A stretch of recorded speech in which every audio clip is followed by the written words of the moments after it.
Hello everyone, कैसे हो guys आप सभी का स्वागत है अचीवर्स ऑनलाइन प्लेटफॉर्म में। आज की इस वीडियो में मैं आपको करवाने जा रही हूँ 2021 का क्वेश्चन पेपर। और ये ज्योग्राफी का पेपर रहेगा, तो ज्योग्राफी वाला सेक्शन हम कंप्लीट करेंगे। 91 क्वेश्चन से लेकर 150 क्वेश्चन तक मैं आपको आज की वीडियो में कंप्लीट कराऊंगी, जो कि हमारा सब्जेक्टिव पोर्शन रहता है, ज्योग्राफी का है। ठीक है, तो चलिए इसी के साथ शुरू करते हैं अपना आज का पूरा एक पेपर।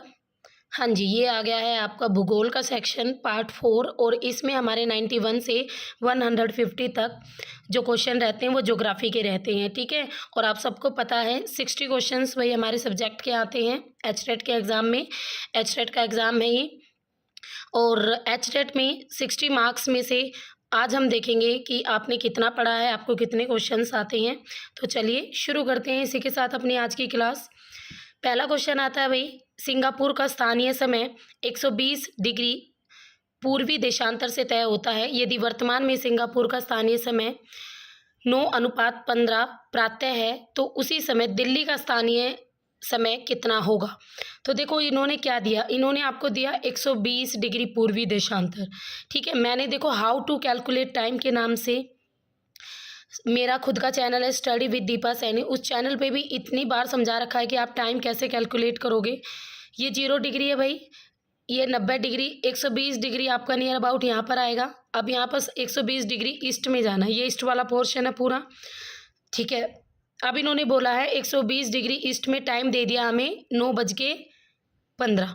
ठीक है भाई, 9:15 हो गए, यानी 9:15 है, सुबह के 9:15 हैं। दिल्ली का टाइम पूछा है। अब दिल्ली है इंडिया में, और भारत की समय रेखा कितने डिग्री पर है, 82.5 डिग्री पर, 82.5 डिग्री ईस्ट। मैंने आपको बताया 0 डिग्री से हम ईस्ट की ओर जाते हैं तो आपका टाइम प्लस होता है, और हम जब वेस्ट की ओर जाते हैं तो टाइम माइनस होता है। अब हम देखो, हमें जाना है 120 डिग्री ईस्ट से आपके 82.5 डिग्री ईस्ट की ओर, तो हमें उल्टा जाना, हमें वेस्ट की ओर जा रहे हैं। ईस्ट से हम किसकी ओर जा रहे हैं, वेस्ट की ओर, तो हमारा टाइम क्या होगा भाई, माइनस होगा। अब हुआ टाइम माइनस, तो इसमें से आप सबसे पहले हम निकालेंगे 120 में 120 डिग्री। ठीक है, ये 120 डिग्री है, और इससे हमें भारत की समय रेखा पर जाना है 82.5 डिग्री पर। तो कितने डिग्री का अंतर है दोनों के बीच में भाई, तो दोनों के बीच में देखो 10 में से 2 गए 8, 11 में से 8 गए 3, 38.5 डिग्री का फ़र्क है। अब 38 डिग्री, 1 डिग्री रेखा को पार करने में 4 मिनट का समय लगता है, तो 38 डिग्री को पार करने में कितना समय लगेगा, 4 × 32, 3 4 × 12, 13 14 15, 152। ठीक है, और आधा डिग्री और है। ठीक है, आधा डिग्री और है, तो 152 मिनट में कितना टाइम हो गया, देखो 152 छोड़ो 150 लगाओ, 60 मिनट का 1 घंटा होता है, 120 मिनट के 2 घंटे होते हैं, और 150 मिनट में आपके 2.5 घंटे होते हैं। कितने घंटे हो गए, 2.5 घंटे हो गए। अब भाई हमारे पास थे 9:15 सुबह के, हमें टाइम माइनस करना है, तो 8:15। ठीक है, 8:15 हो गए, फिर आपके 7:15 हो गए। अब 7:15 हो गए, अब आधा घंटा और करना है हमें माइनस, तो 7:15 में आधा घंटा और माइनस करोगे तो आपके पास कितना टाइम बचेगा भाई, 6:45। 6:45, और वो भी कब के, टाइम माइनस होता जा रहा है, सुबह के 9:15 से हम 6:45 पर पहुंच गए हैं माइनस कर करके, तो आपके सुबह के 6:45। तो राइट आंसर था भाई option number 4। How to calculate time के नाम से दुनिया भर की मैंने 4-5 बार ये टॉपिक पढ़ा रखा है।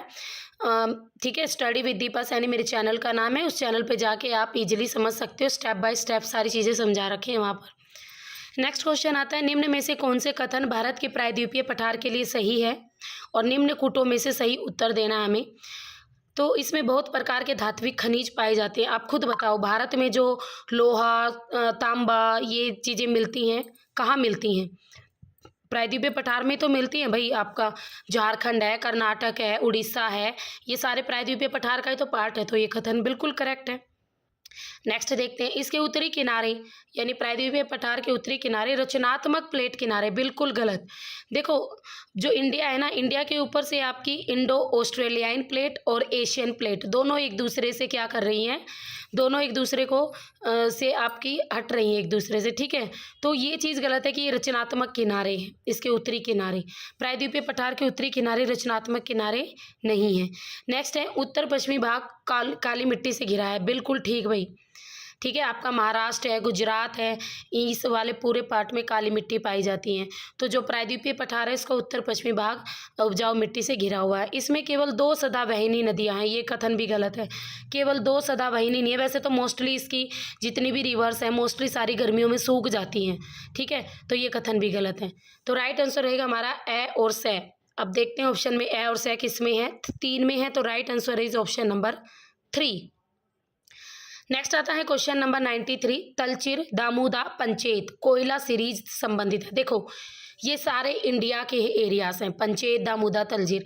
और मैंने ये चीज़ बहुत बार पढ़ाया आपको कोर्स में भी पढ़ाते वक्त कि भारत में जितना भी कोयला पाया जाता है सारा गोंडवाना का है, ठीक है। भारत में अगर कोई भी खान पूछे कि भाई बताओ कौन सा कोयला, तो भारत में मैक्सिमम जितना भी कोयला पाया जाता है सारा गोंडवाना लैंड का है, ठीक है। तो गोंडवाना कोयला आएगा इसका आंसर। नेक्स्ट आएगा, एक विकिरण मापनी का अल्पतांक क्या होगा अगर उसके एक प्राथमिक भाग का मान 10 मीटर है, उसे 10 द्वितीयक और 10 कर्णावर्त भागों में बांट दिया है। तो आपको डायगोनल स्केल से रिलेटेड क्वेश्चन पूछा है। देखो डायगोनल स्केल कुछ इस तरीके का होता है, ये ऐसे होता है कुछ, ठीक है। और यहाँ पर एक विकिरण भी होता है भाई, एक विकिरण भी होता है ऐसे टेढ़े, ठीक है। ये डायगोनल स्केल होता है आपका कुछ इस तरीके से। अब इसने बोला कि प्राथमिक भाग को 10 मीटर में बांट दिया, द्वितीयक को भी 10 में, और 10 ही उसको कर्णावर्त में बांट दिया। तो आपको बताना उसका स्मॉलेस्ट डिवीजन क्या होगा। देखो 10 10 10 में सब में बट रहा है, ठीक है। और 10 मीटर में बट रहा है, मीटर से छोटी सेंटीमीटर। तो राइट आंसर रहेगा 10 सेंटीमीटर, क्योंकि इसने सबसे स्मॉलेस्ट डिवीजन पूछी थी। तो राइट आंसर रहेगा इसका 10 सेंटीमीटर। नेक्स्ट है, कौन सा कथन सही नहीं है। पूर्वी जेट स्ट्रीम केवल शीत ऋतु में ही पाई जाती हैं। भाई देखो इसके वैसे ऑप्शन तो नहीं है, आपको सिंपली बता दूं, पूर्वी जेट स्ट्रीम केवल शीत ऋतु में नहीं पाई जाती, ये आपकी मानसून के टाइम पर भी देखने को मिलती है। तो ये आपका कथन जो है वो रोंग है। तो इसका राइट आंसर यही है कि ये कथन गलत है। बाकी तीनों स्टेटमेंट और पढ़ लेते हैं। ITCZ अंतरा उष्णकटिबंधीय अभिसरण पेटी जून के महीने में अधिकतम उत्तरी विस्थापन करती है। बिल्कुल करेक्ट, क्योंकि जून के महीने में आपका सूर्य कहाँ होता है, कर्क रेखा पर होता है सूर्य कर। तो जिस साइड गर्मी होगी ना उस साइड ही ITCZ बेल्ट सरक जाती हैं। तो ये आपकी उत्तरी गोलार्ध में गर्मी होती है तो उत्तरी विस्थापन करती है। तो ये कथन बिल्कुल ठीक है। गलत तो आपका यही वाला था। मानसूनी हवाएं ऋतुवत व्युत्क्रमण प्रारूप दर्शाती है। बिल्कुल ठीक, ऋतुओं के अनुसार मानसूनी हवाएं चलती है। जब मानसूनी आपकी बारिश करने के बाद फिर ये वापस व्युत्क्रमण यानी रिवर्सल पैटर्न भी तो अपनाती है ना, वापस लौटता भी तो है मानसून। बिल्कुल ठीक है ये कथन।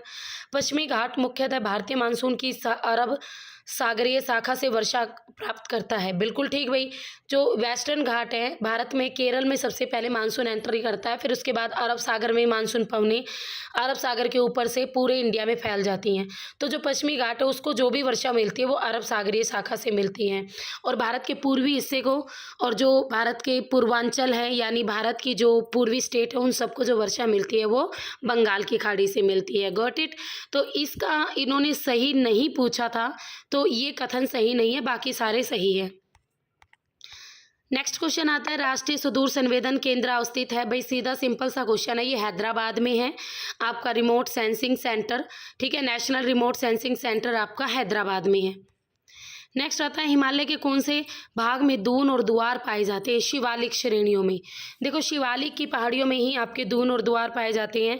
अब देखो अब हमारे हरियाणा को भी जो टच करती है वो शिवालिक है, और इधर उत्तराखंड के भी निचले पार्ट को जो टच करती है वो शिवालिक है। जैसे दून द्वार है, जैसे हरिद्वार, ठीक है, कोठली दून। तो ये जो जगह है आप ये भी देख सकते हो, ये बिल्कुल निचले एरिया हैं और ये भी शिवालिक का ही पार्ट है। और जैसे हरिद्वार हो गया आपका, ये बिल्कुल नज़दीक वाले एरिया है। तो इसका right answer Shivalik.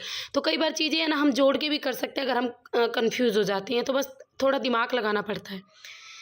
Next question आते हैं, आपको कथन और कारण दिया है। कम वायुदाब प्रवणता वाले क्षेत्रों में हवाएं धीमी गति से बहती है। तो देखो इस चीज़ को ध्यान रखना, कम वायुदाब प्रवणता यानी आपका लो एयर प्रेशर। कैसा एयर प्रेशर है भाई, लो एयर प्रेशर है। अब एक जगह पर एयर प्रेशर ही लो है तो वहाँ हवा होगी ही नहीं, ठीक है, हवा होती ही नहीं है, थोड़ी बहुत हवा होती है वो धीमी गति से बहती है। तो अभी कथन तो हमारा करेक्ट है, ठीक है। आप देखते हैं कारण, वायु प्रवणता कम होती है और जब समदाब रेखाएं एक दूसरे के बहुत पास पास होती हैं, गलत, बिल्कुल गलत। जब समदाब रेखाएं एक दूसरे के पास पास होती है ना, तो जब आपका एयर प्रेशर ग्रेडियंट मैक्सिमम होता है, यानी बहुत ज़्यादा होता है। तो जितना ज़्यादा एयर प्रेशर होगा, जितनी ज़्यादा हवाएं होंगी, उतना ही ज़्यादा आपकी जो मानचित्र पर समदाब रेखाएं हैं वो एक दूसरे के पास पास खींची जाती हैं। तो भाई ए तो ठीक है और आर इसका गलत है। तो राइट आंसर रहेगा ऑप्शन नंबर 3। अगला क्वेश्चन देखते हैं। यहाँ पर आपको महासागरीय कटक दी गई है और उसके साथ साथ दी गई है भाई उनकी लोकेशन, और नीचे दिए गए आपको भारी भरकम ऑप्शंस। तो चलिए सॉल्व करते हैं। हाँ जी, लॉर्ड होवे कटक। देखो लॉर्ड होवे कटक तो आपके प्रशांत महासागर में है। अब यहाँ पर देखते हैं प्रशांत महासागर एक ही ऑप्शन में है, ये रहा। तो इसका राइट आंसर रहेगा भाई, 1 मिनट।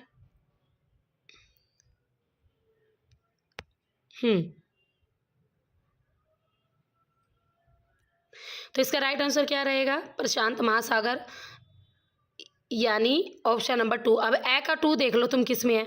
ए का 2 तीनों में है, 3 में है, तो 2 तो कट गया। अब अगला देखते हैं भाई, वीवी थॉमसन कटक। जो वीवी थॉमसन कटक है वो भी हमारी किस में है भाई, वो है आपकी अंध महासागर में। और यह अंध महासागर के 2 ऑप्शन है, एक तो दक्षिणी अंध महासागर और दूसरा है उत्तरी अंध महासागर। तो उत्तरी अंध महासागर में पड़ती है आपकी वीविल थॉमसन कटक। तो इसका राइट आंसर रहेगा ऑप्शन नंबर 3।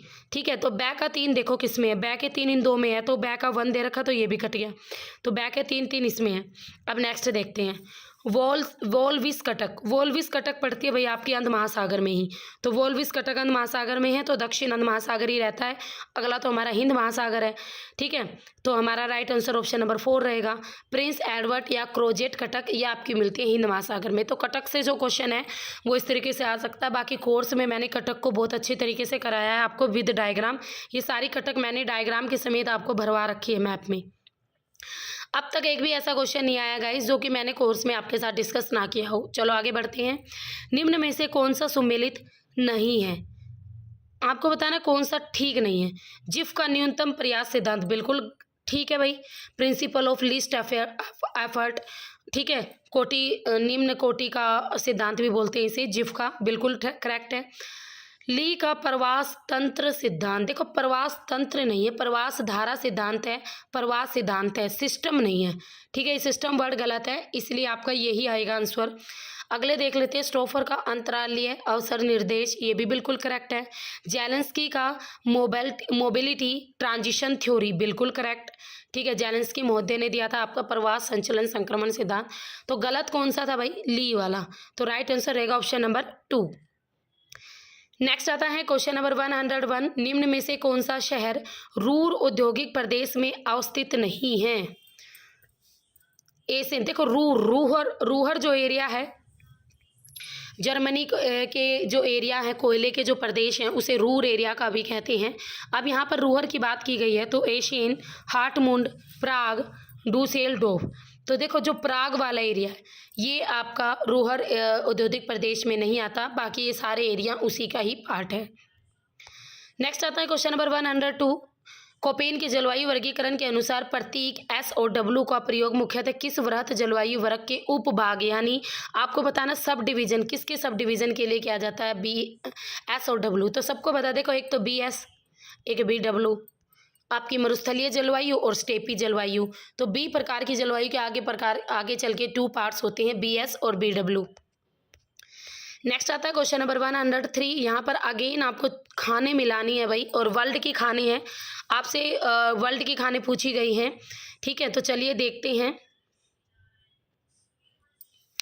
किरूना खाने, किरूना की जो खान है वो स्वीडन में है। किरूना की जो खान पड़ती है वो स्वीडन में पड़ती है। काराजस की खान आपकी ब्राज़ील की है। स्कोनडिडा की खान आपकी चिली की है। और हंटली की जो खाने हैं वो आपकी ऑस्ट्रेलिया की हैं। ठीक है, Huntly Australia, Escondida Chile, Carajas खान ब्राज़ील, किरूना आपकी स्वीडन। तो राइट आंसर रहेगा ऑप्शन नंबर ए। नेक्स्ट आता है, निम्न का विश्व का कौन सा भाग सर्वाधिक सड़क घनत्व दर्शाता है। तो सबसे ज़्यादा सड़क घनत्व कौन दर्शाता है, देखो ध्यान रखना, वैसे आप सड़क का नाम लेते ही उत्तरी अमेरिका आंसर करोगे, बट यहाँ पर सर्वाधिक सड़क घनत्व वर्ड पूछा है, तो घनत्व सबसे ज़्यादा यानी सड़कें जो गहरी बिछी हुई है वो किस एरिया में बिछी हुई इन चारों में से, तो इसका राइट आंसर पश्चिमी यूरोप है। पश्चिमी यूरोप जो कि आपका यातायात के लिए, जो कि आपका ट्रांसपोर्ट के लिए और भी ट्रेड के लिए बहुत ज़्यादा जाना जाता है, आपकी जो वर्ल्ड की बेस्ट कंट्रीज़ वहाँ पर है, तो इसी वजह से इसका राइट आंसर क्या है, पश्चिमी यूरोप।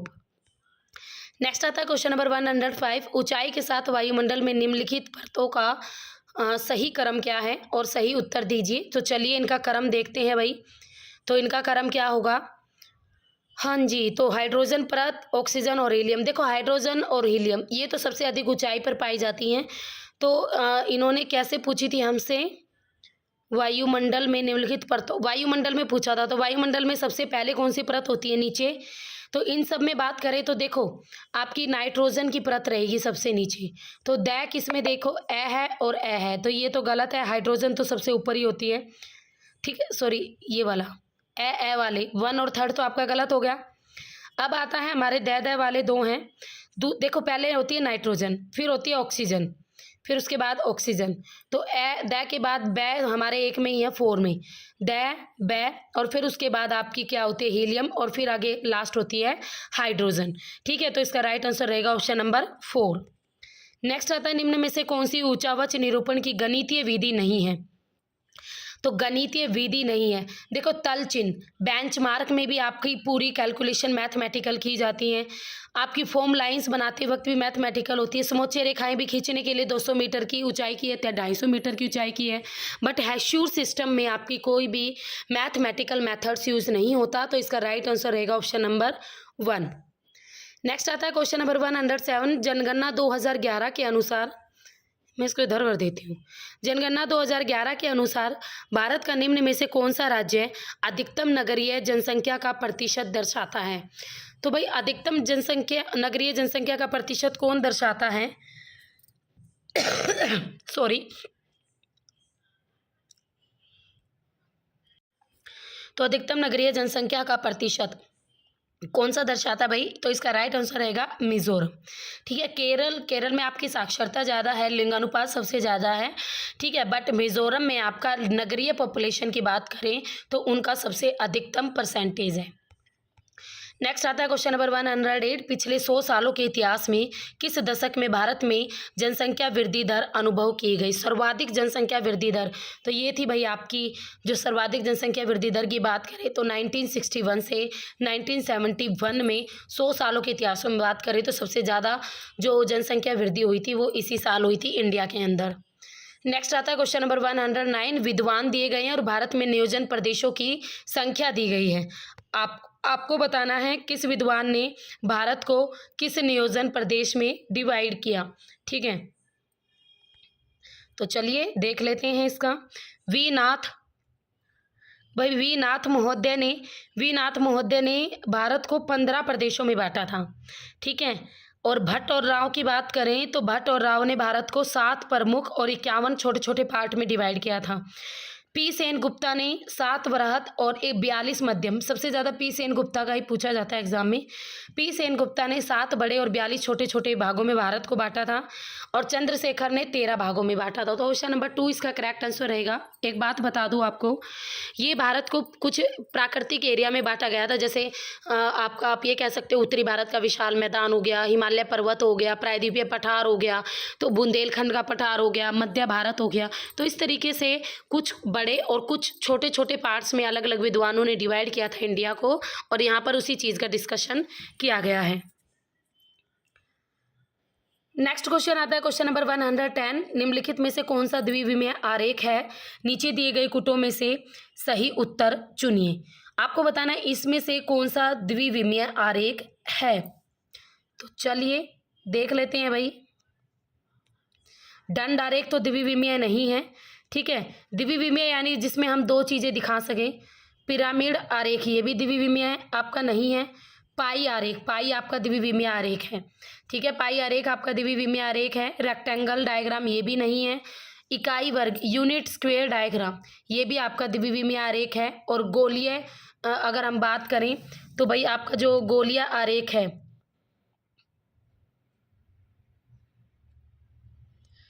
1 मिनट। पाई आरेख, आयताकार आरेख, हाँ देखो पाई आरेख, आयताकार आरेख, ठीक है, और आपका इकाई वर्ग आरेख, ये तीनों आपकी द्विविमीय यानी आपके 2 डायमेंशनल डायग्राम्स में आते हैं। ये मैंने आपको 1 डायमेंशनल, 2 डायमेंशनल ये अच्छी तरीके से पढ़ाया हुआ है। यहाँ पर मैं हम पूरा टॉपिक डिस्कस नहीं करेंगे, ठीक है। तो ये तीनों आते हैं आपके 2 डायमेंशनल डायग्राम में। तो ऑप्शन नंबर आई थिंक 2 रहेगा इसका राइट आंसर। नेक्स्ट आता है क्वेश्चन नंबर 111, निम्न में से कौन सी इकाई रहित मापनी है, यानी आपको यूनिट फ्री स्केल बताना है। तो देखो स्टेटमेंट स्केल, इसमें तो आपकी यूनिट्स यूज होती हैं, ठीक है।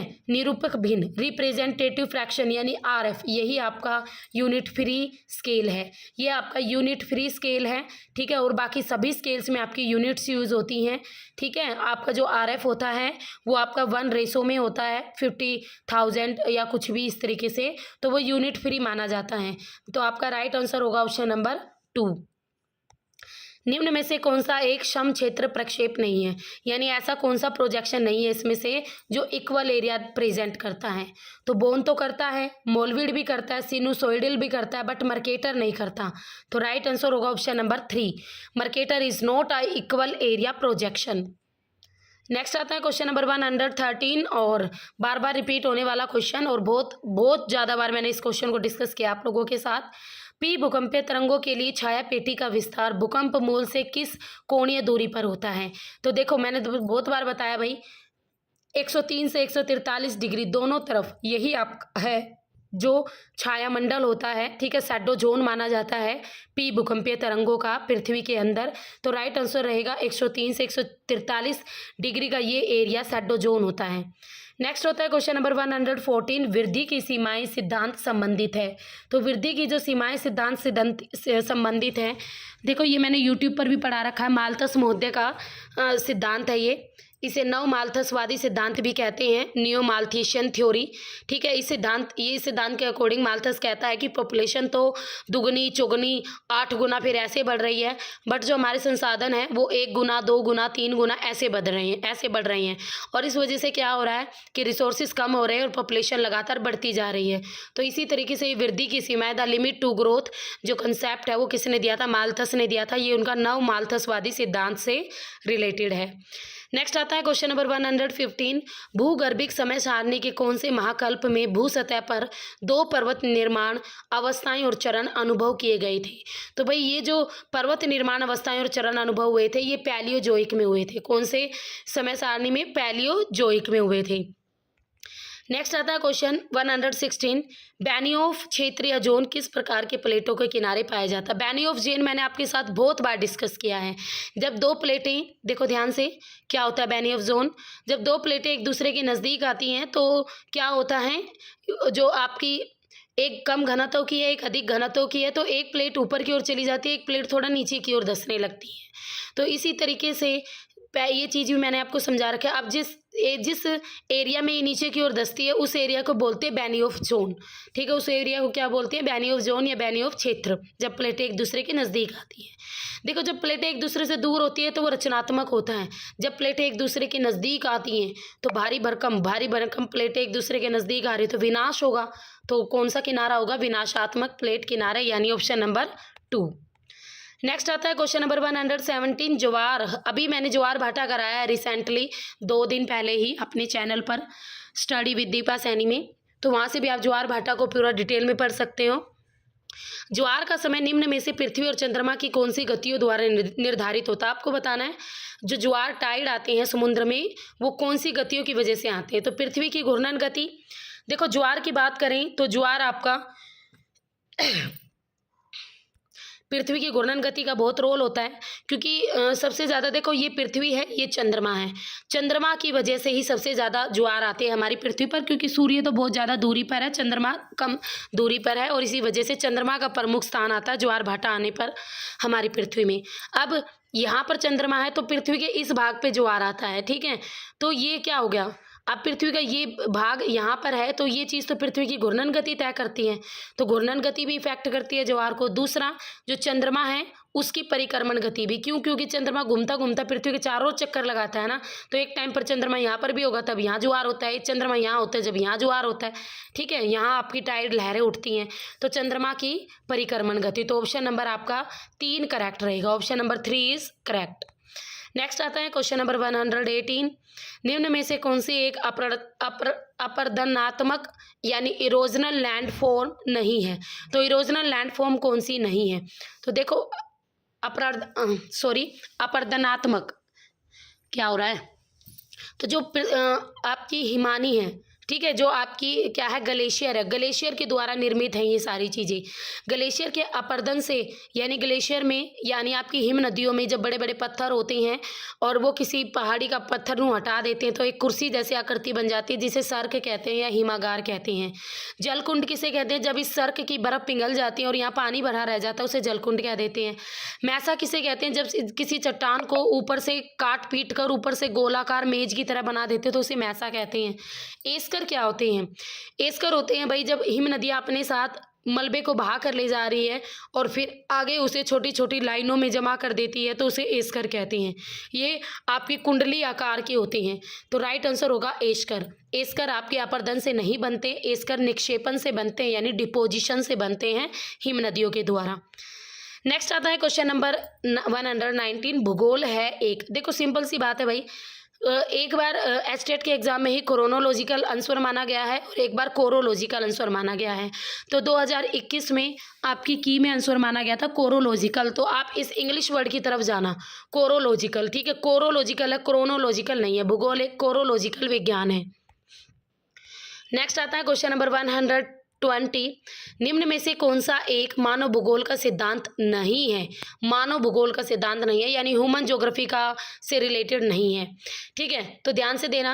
वातावरण समायोजन, भाई मनुष्य का वातावरण के साथ किस तरीके से एडजस्टमेंट होती है ये तो है थ्योरी। क्रियाशीलता का सिद्धांत यानी एक्टिविटी, एक्टिविटी कौन करता है? ह्यूमन करता है, ये भी थ्योरी है। महाद्वीपीयता का सिद्धांत, पार्थिव एकता का सिद्धांत, पार्थिव एकता का सिद्धांत में क्या कहा गया है कि किस तरीके से चीज़ों को साथ लेके चला जा सकता है, नेचर को भी और मनुष्य के क्रियाकलापों को भी, तो ये भी आपका मानव भूगोल का है। बट महाद्वीपीयता का सिद्धांत यानी कॉन्टिनेंटलिटी जो प्रिंसिपल ऑफ थ्योरी है ये कहीं ना कहीं जियोमॉर्फोलॉजी से रिलेटेड है, तो ऑप्शन नंबर 3 आपकी मानव भूगोल से रिलेटेड नहीं है। नेक्स्ट आता है क्वेश्चन नंबर 121, निम्न में से मानचित्रों को आपको बताना लघु से वृहत यानी छोटे आकार से बड़े आकार के मापने हेतु सही क्रम बताना है। तो छोटा आकार देखना है ना, तो छोटी चीज़ देखो, अब इनमें से सबसे छोटी चीज़ क्या होगी? तो इनमें से देखो एटलस, एटलस जो हमारे पास होते हैं एक किताब की तरह होती है, बुक की तरह होते हैं, वो सबसे छोटे होते हैं। नंबर 1 पे ये आएगा एटलस। एटलस के बाद आपने देखा होगा कॉलेज में स्कूल में दीवारों पे जो मैप लगे होते हैं वो दूसरे नंबर पर होते हैं, एटलस से बड़े होते हैं, ठीक है।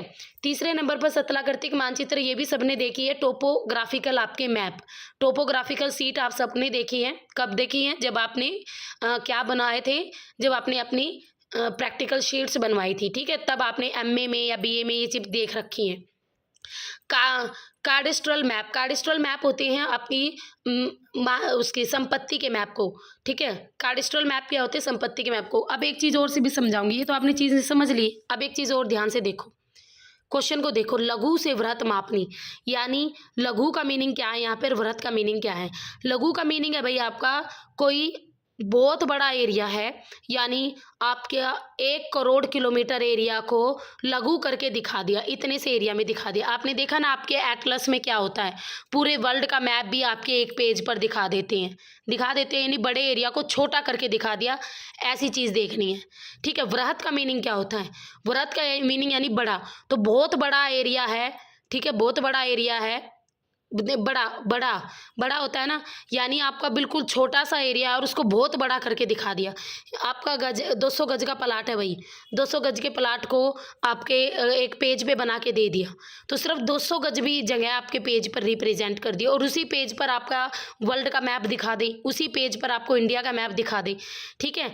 तो लघु का मीनिंग क्या होता है भाई? बहुत ज़्यादा एरिया को छोटी सी जगह में दिखा देना। वृहत का मीनिंग क्या होता है? छोटे से एरिया को बहुत बड़ा करके दिखा देना, ठीक है। तो देखो आपके एटलस में क्या होता है, तो आपके एटलस में क्या होता है, हमारे बहुत छोटे से एरिया को हम बड़ा करके दिखा देते हैं। तो नंबर 1 एटलस। फिर एटलस से बड़ा होता है दीवारी मानचित्र, उसमें भी आपके बहुत ज़्यादा एरिया को बड़ा छोटा करके दिखा देते हैं, यानी वर्ल्ड का मैप हम एक ही मैप में देख लेते हैं दीवार पे। तो नंबर 2 स्थलाकृतिक मानचित्र टोपोग्राफिकल शीट, उसमें एरिया धीरे देखो अब एरिया धीरे धीरे कम होता जा रहा है। एटलस में ज़्यादा एरिया था, दीवारी मानचित्र में थोड़ा कम एरिया और बड़ा दिखा दिया बड़ा करके। स्थलाकृतिक मानचित्र में फिर थोड़ा कम एरिया, यानी आपको किसी जिले का टोपोग्राफिकल शीट दे दी जाती है, किसी गांव की दे दी जाती है, तो पर्टिकुलर एक गांव को एक डिस्ट्रिक्ट को बड़ा करके दिखा दिया। भू संपत्ति मानचित्र आपके घर का कोई मैप बना दिया या किसी मोहल्ले का मैप बन गया, तो इस तरीके से। तो इसका आंसर क्या रहेगा, डैश है, बै है। और आशा करती हूँ आपको ये समझ में आ गया होगा। ठीक है, ये रहेगा इसका आंसर। और ये मैंने इतना खुल के इसलिए समझाया कि आज तक एचटेट का कोई भी एक भी एग्ज़ाम ऐसा नहीं गया जो कि आपका यहाँ से क्वेश्चन ना आया हो, इस वाले पार्ट से क्वेश्चन ना आया हो। ठीक है, बस इतना समझ लो, लघु का मीनिंग है बहुत ज़्यादा एरिया को छोटा करके दिखा देना, वृत्त का मीनिंग है छोटे से एरिया को बड़ा करके दिखा देना, बस। ठीक है, नेक्स्ट आता है क्वेश्चन 122। आपको दोबारा अगेन मैच हीट करना है और बहुत आसान सा क्वेश्चन था, बहुत सारे बच्चों को पता भी है। ठीक है, देखो भाई, लोहा इस्पात उद्योग आपके शिमोगा में है, कर्नाटक के शिमोगा में पड़ता है ये। एल्यूमिनियम प्रगलन उद्योग रेणुकूट में पड़ता है। ये फेमस खाने हैं, एग्जामिनर ने कोई ऐसी वैसी नहीं डाली, ये फेमस खाने हैं। एल्यूमिनियम की फेमस खाना है रेणुकूट। लोहा इस्पात उद्योग भी फेमस है शिमोगा में। तांबा प्रगलन उद्योग यानी तांबा को पिघलाने का उद्योग राजस्थान के खेतड़ी में है। मैंने आपको बहुत बार पढ़ाया है कि खेतड़ी की खान, तांबे की फेमस खान, खेतड़ी की खान। तो तांबे को पिघलाने का जो उद्योग है वो भी खेतड़ी में है। और आप सबको पता है मोटर गाड़ी के लिए फेमस तो है ही गुड़गांव। ठीक है, तो ये चारों थे, बिल्कुल आसान सा क्वेश्चन था, इतना ज़्यादा कुछ था नहीं। नेक्स्ट आता है क्वेश्चन नंबर 123। चौथाई डिग्री शीट यानी उदाहरण है 56 सही H/3 नंबर किस मापनी पर बनाए जाते हैं। तो देखो 123 आपके किस मापनी पर बनाया जाता है, चौथाई सीट। चौथाई सीट तो आपको 1:2 लाख का चौथा हिस्सा लेना है, यानी 50,000। तो राइट आंसर रहेगा 50,000। चौथाई डिग्री सीट के लिए आपका जो RF रहेगा वो 1:50,000 रहेगा। नेक्स्ट रहेगा क्वेश्चन नंबर 124। निम्न में से कौन सा गुण स्थलाकृतिक अंश चित्रों या मानचित्रों पर नहीं दर्शाया जाता है। उच्चावच, अफवाह तंत्र, वर्षा, मानव अधिवास। देखो ह्यूमन सेटलमेंट को भी हम दिखाते हैं, मैप में भरते हैं, रिलीफ भी भरते हैं ना, पर्वत दिखाते हैं, पहाड़ दिखाते हैं, अफवाह तंत्र भी भरते हैं, यानी ड्रेनेज सिस्टम, गंगा नदी, ब्रह्मपुत्र नदी। कभी आपने वर्षा को दिखाया ऐसे ऐसे करके मैप में।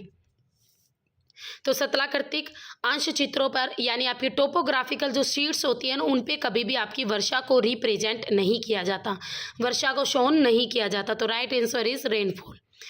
नेक्स्ट आता है क्वेश्चन नंबर 125। भारत में मृदा अपरदन की समस्या संबंधित है किससे, अत्यधिक मशीनीकरण वाली कृषि से। देखो भाई सिंपल सी बात है, भारत इतना आगे कहाँ है अभी एग्रीकल्चर में कि यहाँ बहुत ज़्यादा मशीनीकरण है, तो ये ऑप्शन तो आपका गलत है। तो मृदा अपरदन की ये वजह तो है नहीं। सेकंड देखते हैं शीतकाल वर्षा मावट से। शीतकाल वर्षा मावट से, तो भाई देखो सिंपल सी बात है, शीतकाल वर्षा मावट, हमारे यहाँ सर्दियों में इतनी ज़्यादा वर्षा नहीं होती कि मृदा अपरदन हो जाए। ठीक है, बट देखो एक क्वेश्चन और सोल्व हो रहा है यहाँ पर। भारत में जो सर्दियों में बारिश होती है उसे मावट कहते हैं। क्या कहते हैं, मावट कहते हैं, ये याद रखना, ये क्वेश्चन पूछा जाता है स्टेट के एग्जाम में। तीसरा है भाई वनों की अत्यधिक कटाई से, बिल्कुल करेक्ट, हमारे यहाँ वन बहुत अधिक काटे जा रहे हैं जिससे मृदा अपरदन बढ़ रहा है। चौथा है अति पशुचारण से, ये भी बिल्कुल करेक्ट, क्योंकि जो पशुओं के खुर है वो मिट्टी को ढीला कर देते हैं और धीरे धीरे मिट्टी अपरदित होनी शुरू हो जाती हैं। तो से और the is correct option. Next आता है क्वेश्चन नंबर 126। निम्न में से किन राज्यों में कोटि आकार नियम के विपरीत उच्च प्राथमिकी पाई जाती हैं। उच्च प्राथमिकी पाई जाती हैं, राजस्थान में नहीं, उत्तर प्रदेश में नहीं, पश्चिम बंगाल और महाराष्ट्र बिल्कुल करेक्ट। तो से और द इसका राइट आंसर रहेगा। नेक्स्ट आता है क्वेश्चन नंबर 127। यहाँ पर आपको दिए गए हैं कुछ इंस्ट्रूमेंट और आपको कुछ फेनोमिना दी गई हैं, आपको बताना है किस चीज़ को किसके द्वारा मापा जाता है। ओके, देखो पवन की दिशा को मापा जाता है वात दिग्दर्शी के द्वारा। वर्षा मापी को मापा जाता है वर्षा की मात्रा को, वर्षा की मात्रा को मापा जाता है वर्षा के मापने यंत्र के द्वारा, जिसे रेन गेज भी कहते हैं। कई बार ऑप्शन में रेन गेज लिखा होता है। ठीक है, तो रेन गेज याद रखना, rain gauge amount of rain. वात दिग्दर्शी यानी विंड वेन, विंड वेन से विंड की डायरेक्शन माप ली। 6 का अधिकतम और न्यूनतम तापमान, तापमापी, इसके द्वारा क्या मापा जाता है? देखो, एक तो आपको रिलेटिव ह्यूमिडिटी, रिलेटिव जो ह्यूमिडिटी है हमारी, ठीक है, जो रिलेटिव हमारी ह्यूमिडिटी है, वेट और ड्राई जो बल्ब थर्मोमीटर होता है, सापेक्षिक आर्द्रता को बल्ब तापमापी थर्मोमीटर के द्वारा मापा जाता है। और 6 का अधिकतम और न्यूनतम तापमान से दैनिक तापमांतर हम मापते हैं, डेली का हमारा जो टेम्परेचर होता है वो मापा जाता है। वात दिग्दर्शी से पवन की दिशा, वर्षा मापी से वर्षा की मात्रा। तो ये था इसका सही मिलान। नेक्स्ट आता है भाई question number 128। Okay, remote sensing से रिलेटेड क्वेश्चन है। स्थानिक सूचना तकनीक में आंकड़ों को प्राप्त करने, प्रबंधित करने, इनके विश्लेषण हेतु निम्न में से किन्हें सम्मिलित किया जाता है? इन कूटों में से सही उत्तर चुनना है।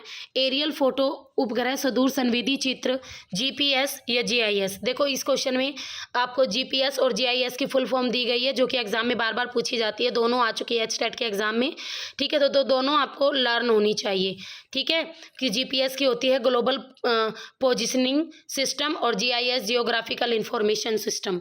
अब यहाँ पर बताना है कि हमारे जो स्पेशल इंफॉर्मेशन टेक्नोलॉजी में इनमें से क्या क्या इंक्लूड होता है, ठीक है भाई, क्या क्या इंक्लूड होता है, तो ये आपको बताना है।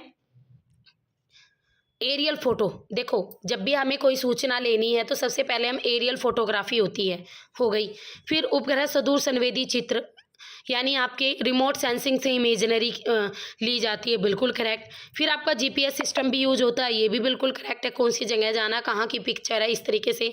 फिर जीआईएस के द्वारा क्या होते हैं, आंकड़ों को मैनेजमेंट किया जाता है, उनको प्रबंधित किया जाता है, मैनेजमेंट होगा, कलेक्शन होगा, एनालिस होगा। ये तीनों काम किसके लिए होते हैं? जीआईएस के द्वारा होते हैं।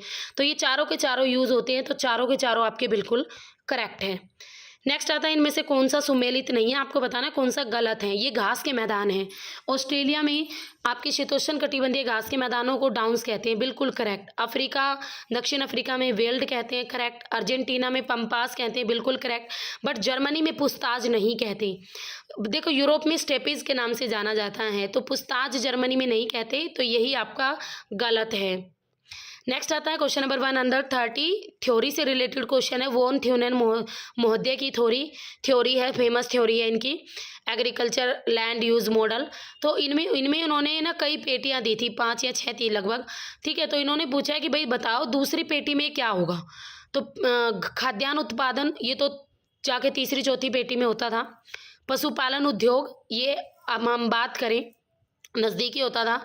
बंजर भूमि, ठीक है, ये भी दूर होता था। जलाऊ लकड़ी उत्पादन, ये भैया आपका होता था दूसरी पेटी में, दूसरी पेटी में होता था जलाऊ लकड़ी उत्पादन। तो राइट आंसर रहेगा ऑप्शन नंबर 4।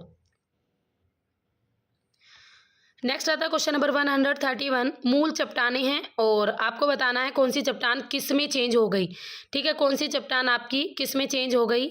चलो देखते हैं भाई।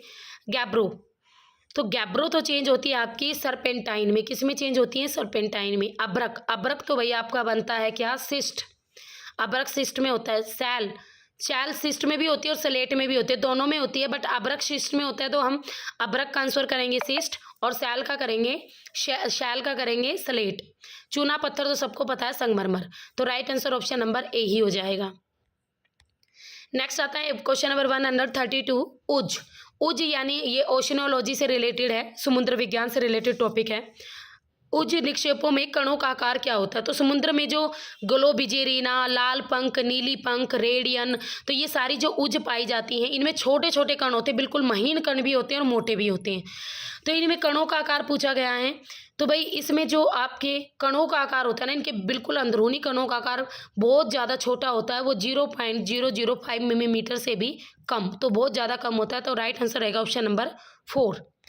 नेक्स्ट आता है क्वेश्चन नंबर 133। यहाँ पर आपको कुछ सूचांक दिए गए हैं, आपको बताना है कौन सा सूचांक कब स्टार्ट हुआ था, ठीक है, आपको बताना कौन सा सूचांक कब स्टार्ट हुआ था। तो चलिए करते हैं इसे सोल्व। ओहो, एक तो ऊपर ही रह गया।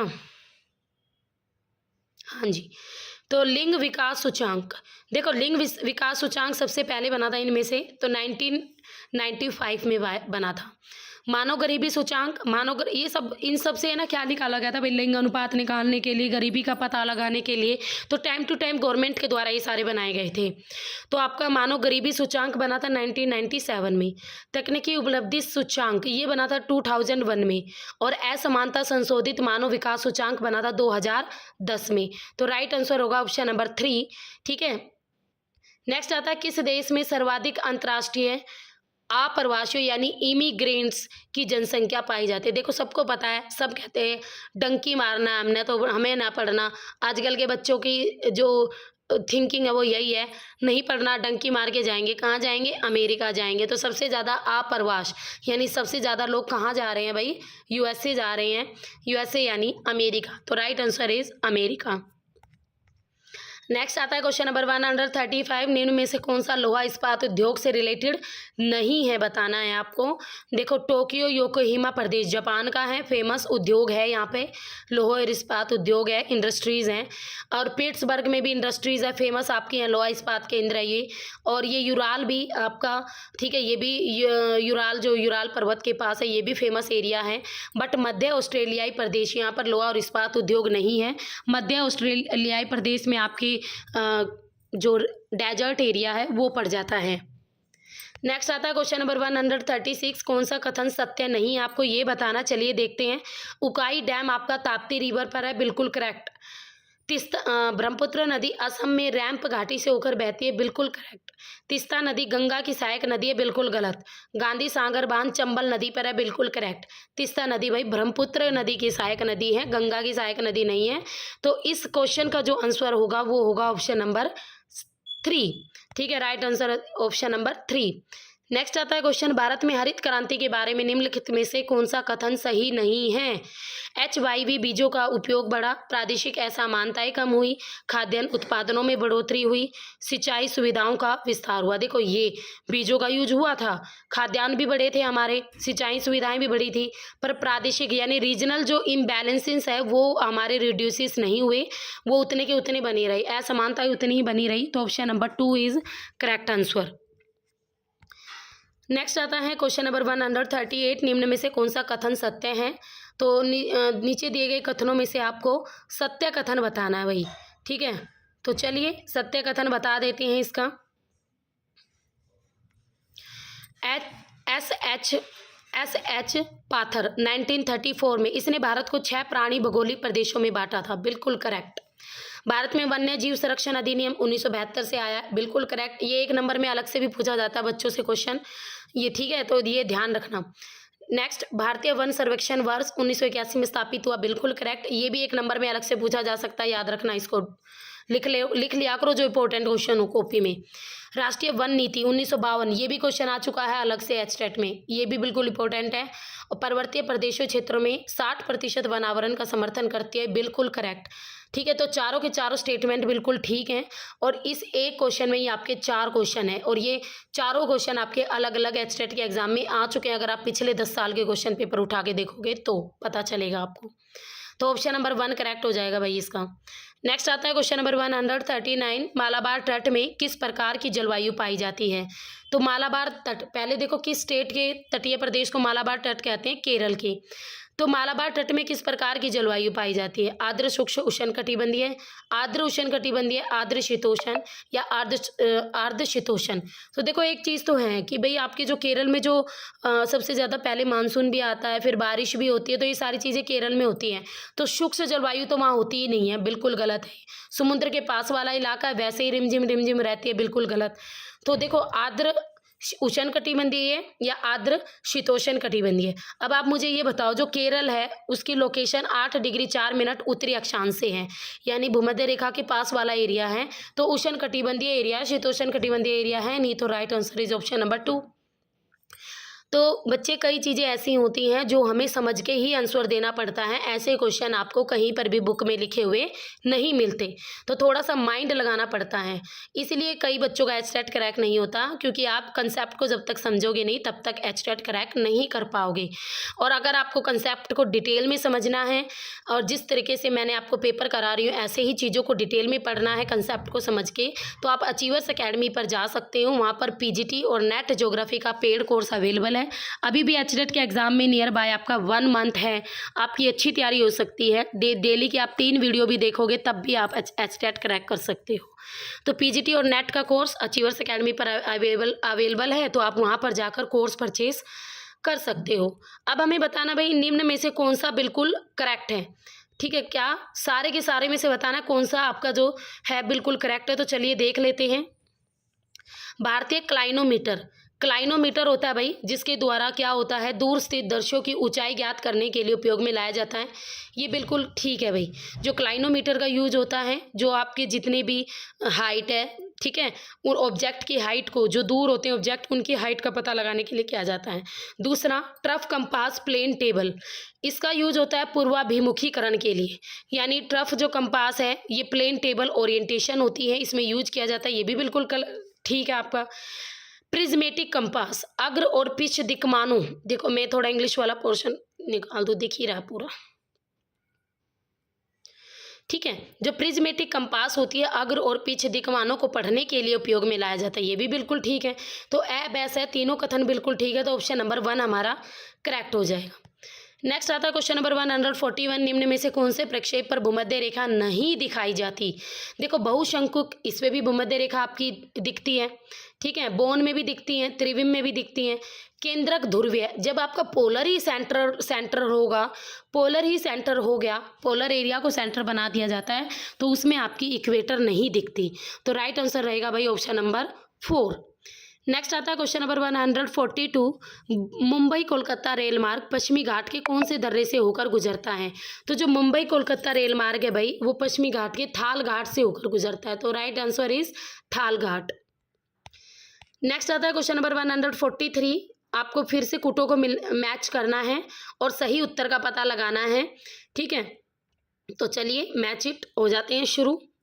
मानचित्र का किया जाता है डिजिटाइजिंग की जाती है मानचित्रों को, मैप को, ठीक है।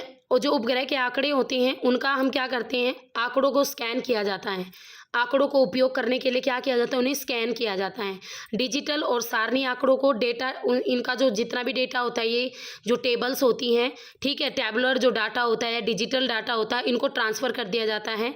सॉफ्ट आइडिया के द्वारा की कोडिंग होती है, तो ये होगा ऑप्शन नंबर 1 इनका। ये सारी विधियाँ आपकी GIS में यूज़ होती है। आंकड़े को, मैप को डिजिटाइजिंग करके यूज़ किया जाता है।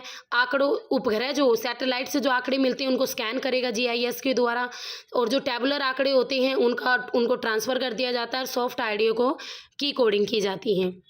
नेक्स्ट आता है क्वेश्चन नंबर 144, विश्व के कौन से महाद्वीप में सन 2000 से 2020 के दौरान सर्वाधिक जनसंख्या वृद्धि अनुभव की गई। भाई अफ्रीका। देखो आपसे पूछे सर्वाधिक जन्म दर अफ्रीका, सर्वाधिक मृत्यु दर अफ्रीका, सर्वाधिक जनसंख्या वृद्धि दर वाला कॉन्टिनेंट अफ्रीका, बार बार क्वेश्चन आता है, ठीक है। आई थिंक 2019 में भी, 2020 में भी, 21 में भी, 22 में भी ये अफ्रीका से रिलेटेड क्वेश्चन आया है। बार बार रिपीट होता है, बस थोड़ा सा ये सन वगैरह डाल के बच्चों को कंफ्यूज कर देता है। नेक्स्ट आता है question number 145, call centre job किस प्रकार की आर्थिक क्रियाओं का भाग है। तो देखो कॉल सेंटर जॉब, और मैंने आपको पढ़ाया था प्राइमरी एक्टिविटी में, तो आपकी एग्रीकल्चर से रिलेटेड आती है चीज़ें, और आपके खनन से और आपकी पशुपालन से रिलेटेड चीज़ें आती हैं। सेकेंडरी में आपका इंडस्ट्री एरिया आ जाता है भाई, ठीक है, जिसमें कच्चे माल से आप तैयार माल यानी प्रोडक्ट तैयार करते हो। तृतीयक में आपकी जितनी भी जॉब हैं वो आ जाती हैं, बैंकिंग वगैरह, कॉल सेंटर हो गई, जितनी भी अलग अलग टाइप्स की जॉब है वो सारी टेरिटरी में आ जाती हैं। क्वाटरनरी में आपकी आगे चल के चतुर्थक क्रिया में आपकी रिसर्च वगैरह और भी बहुत सारी चीज़ें जो होती हैं वो आ जाती हैं। तो तृतीयक क्रिया में आएंगी आपकी कॉल सेंटर जॉब, तो जितनी भी जॉब है वो सारी टेरिटरी में ही आती हैं। नेक्स्ट आता है क्वेश्चन नंबर 146, ये क्वेश्चन भी मैंने बार बार आपके साथ डिस्कस किया हुआ है। निम्न में से कौन सी सतह सर्वाधिक अल्बीडो दर्शाती है। तो सबसे अधिक अल्बीडो दिखाती है ना जो, वो है भाई ताजागिरी बर्फ। अल्बीडो क्या होता है? अल्बीडो होता है रिफ्लेक्शन, यानी 32% जब हमारी अर्थ टोटल यूनिट्स का 20% जो टेम्परेचर है वो रिफ्लेक्ट कर देती है, तो उसे अल्बीडो कहते हैं। और ताज़ा गिरी बर्फ़ ऐसा है जो सबसे ज़्यादा रिफ्लेक्शन करती है, तो सबसे ज़्यादा अल्बीडो कौन दर्शाती है? ताज़ा गिरी हुई बर्फ़, सबसे ज़्यादा रिफ्लेक्शन होता है इससे। हाँ जी, ये है आपके सामने कुछ थ्योरीज और ये कुछ विद्वान, आपको बताना कौन से विद्वान की कौन सी थ्योरी है। तो देखो वेबर का तो सबको पता है, minimum transport cost theory weber महोदय ने दी थी, ठीक है। और थ्योरी हम देख लेते हैं किसकी क्या थी। देखो भाई, वेबर महोदय का आपका न्यूनतम यातायात लागत सिद्धांत, ठीक है। और आपका होटलिंग का था बाजार प्रतिस्पर्धा सिद्धांत, यानी मार्केट कंपटीशन थ्योरी दी थी होटलिंग ने। स्मिथ महोदय ने दी थी भैया अधिकतम लाभ का सिद्धांत, स्मिथ महोदय का था मैक्सिमम प्रॉफिट का सिद्धांत। हुवर का था न्यूनतम उत्पादन लागत सिद्धांत। तो ऑप्शन नंबर 3 आपका करेक्ट हो जाएगा। वेबर महोदय का न्यूनतम यातायात लागत सिद्धांत, जो कि मैंने भी आपको पढ़ा रखी है। होटलिंग थ्योरी मार्केट आपकी कंपटीशन थ्योरी। स्मिथ की थी अधिकतम लाभ का सिद्धांत। हुवर का था न्यूनतम उत्पादन लागत सिद्धांत, ठीक है। नेक्स्ट आता है क्वेश्चन नंबर 148। यहाँ पर आपको स्थानांतरित कृषि के शिफ्टिंग एग्रीकल्चर के कुछ टाइप दे दिए हैं, आपको बताना है, और कुछ एरियाज के नाम दे दिए हैं। तो चलिए देखते हैं। तो मध्य अमेरिका और ब्राज़ील, ये उल्टा सीधा दे दिया भाई, क्षेत्र ये हैं और स्थानांतरित कृषियों के नाम ये हैं। तो एग्जामिनर भी गलती करता है, देख लो, और हमें 1 नंबर देने में रोकता है। मध्य अमेरिका और ब्राज़ील, श्रीलंका, मलेशिया, भारत। देखो भारत में वैसे तो जूमिंग कहते हैं, और भारत के उत्तर पूर्वी जो राज्य हैं उसमें शिफ्टिंग एग्रीकल्चर को जूमिंग कहते हैं, बट पोड़ा के नाम से भी जानी जाती हैं। तो आप देखो ध्यान से भाई, दै का 3 किस्में हैं, दै का 3 तो बहुत में है। चलो आगे देखते हैं। हाँ जी, मध्य अमेरिका और ब्राज़ील। तो देखो अमेरिका में और ब्राज़ील में, श्रीलंका में बोलते हैं चेना, श्रीलंका में क्या बोलते हैं? चेना। अब देखो बै का 1 किस में है? बै का 1 इसमें है और 3 इसमें है, तो ये भी गलत, ये भी गलत, ये भी गलत। Right answer is option number 2। ए का 2 अमेरिका में, या देखो एग्जामिनर पूछे भाई मध्य अमेरिका में बताओ, ब्राज़ील में बताओ, मैक्सिको में बताओ, तो जितने भी आसपास के देश हैं उन सब में मिल्पा के नाम से जानी जाती है स्थानांतरित कृषि। मलेशिया में लद्दाख के नाम से, लद्दाख के नाम से जानी जाती है। भारत में पोड़ा। वैसे भारत में झूमिंग के नाम से सबसे ज़्यादा क्वेश्चन आया आज तक, पोड़ा इन्होंने डाला यहाँ। श्रीलंका में चेना के नाम से जानी जाती है। नेक्स्ट आता है क्वेश्चन नंबर 149, और ऐसा तो कभी हो ही नहीं सकता कि internal structure of the earth से एग्जामिनर क्वेश्चन ना डाले, है ना। तो ये है internal structure of the earth से क्वेश्चन। लेहमान असंबद्धता पूछिएगा इस आपसे। लेहमान असंबद्धता जो कि आपके इंटरनल कोर और आउटर कोर के बीच पाई जाती है, लेहमान असंबद्धता। मेन तो आपकी 2 होती हैं, एक तो गुटेनबर्ग है, एक मोहरोविसिस हैं, और 3 और होती हैं भैया, रैपिटी, लेहमान, ठीक है, और एक और होती है दिमाग में नहीं आ रहा अभी, रैपिटी, लेहमान, और एक और होती है, ठीक है। तो बस यहाँ पर आप सुन लो, अगर पढ़ना है किसी को तो स्टडी विद दीपा सैनी में पूरा टॉपिक 4-4 5-5 बार करवा रखा है मैंने ये वाला, तो वहाँ से देख लेना। लेहमान, रैपिटी, कानराड। हाँ जी, तीसरा वर्ड है कानराड। कानराड, रैपिटी, लेहमान, ठीक है। पहले आपके आउटर क्रस्ट और इनर क्रस्ट के बीच में कानराड, और अपर मेंटल और इनर मेंटल के बीच में रैपिटी, और आपका आउटर कोर और इनर कोर के बीच में लेहमान, ठीक है। और 2 और आती है मेन, वो होती है मोहरोविसिस और गुटेनबर्ग। तो इसका राइट आंसर रहेगा ऑप्शन नंबर 4। और भाई आज के पेपर का हमारा लास्ट क्वेश्चन, पेपर आपका इस क्वेश्चन के बाद समाप्त हो जाएगा, ठीक है। उससे पहले अगर अपनी अच्छी तैयारी करना चाहते हो तो अच्छेवेयर अकेडमी के साथ ज़रूर जुड़िए। उसके साथ अगर एक चीज़ और मैं आपके साथ डिस्कस करना चाहती हूँ, ठीक है। ये आपका 2021 का क्वेश्चन पेपर था, अब इसके बाद 2022 और 23 का भी जल्दी ही आपके सामने आएगा, ताकि आपको क्वेश्चंस का लेवल पता चल जाए। तो थोड़ी अपनी तैयारी करना स्टार्ट कर दीजिए। अगर आप सोच रहे हो कि 15 दिन की तैयारी से मैं सेट क्रैक कर लूँगी, तो ये चीज़ नहीं होती, बहुत ज़्यादा स्ट्रगल करना पड़ता है। और वैसे भी आगे फेस्टिवल आने वाले हैं, अभी आपकी पढ़ाई का वक्त है, अभी पढ़ लोगे तो आपके लिए अच्छा रहेगा, है ना। और भाई मेरे चैनल को भी maximum like, share and subscribe कीजिए। मेरे चैनल का नाम है स्टडी विद दीपा सैनी।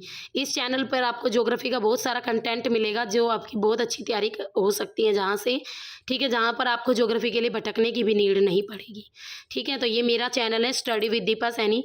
उसके अलावा अगर आपकी कोई भी क्वेरी हो, कोई भी 1 मिनट। कोई भी क्वेरी हो तो ये मेरा मोबाइल नंबर है, इस मोबाइल नंबर पर आप मुझे व्हाट्सअप मैसेज कर सकते हो, ठीक है? आपकी क्वेरी यहाँ से सॉल्व हो जाएगी।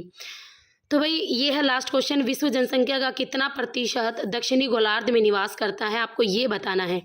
तो बताइए कितना प्रतिशत दक्षिणी गोलार्ध में निवास करता है। तो देखो दक्षिणी गोलार्ध में तो हमारा लैंड एरिया भी ना के बराबर है और थोड़ा बहुत है, और उस लैंड एरिया में भी जो क्लाइमेट है वो इतनी ज़्यादा बेस्ट नहीं है, तो बहुत ही कम पॉपुलेशन निवास करती है। तो एचटेट के में जो की आई थी उसमें जो आंसर डाला गया था लगभग 10% डाला गया था, ठीक है? बाकी आपको 15 से 20% बुक्स में देखने को मिल जाएगा, बट एचटेट में लगभग 10% इसका आंसर माना गया है। तो ये था भाई एचटेट 2021 का क्वेश्चन पेपर, जो कि मैंने पूरा कंप्लीट आपको सोल्व करा दिया है। फिर भी आपको कोई इशू हो, कोई क्वेरी हो, तो आप मुझे कमेंट बॉक्स में लिख सकते हैं। कैसा लगा आपको आज का क्वेश्चन पेपर? बहुत सारे क्वेश्चन मैंने सोल्व करवाए हैं, ठीक है? तो पेपर को पूरा डिटेल में स्टडी किया करो, एक एक लाइन को, क्योंकि कई बार क्या होता है एक क्वेश्चन में ही 4 क्वेश्चन घुसे हुए होते हैं, जो आगे चल के आपके आगे 4 क्वेश्चन नए बन के आ सकते हैं। तो फिर मिलेंगे, अपनी तैयारी इसी तरीके से अच्छे तरीके से करते रहना। फिर अगर कोई इशू हो या आपको कोई लगे कि भाई आपको कोई प्रॉब्लम है, तो आप मुझे, मैंने व्हाट्सअप नंबर दे ही दिया है, वहाँ पर कांटेक्ट कर सकते हो। तो फिर मिलूंगी, तब तक के लिए have a nice day. Okay, bye bye, see you guys.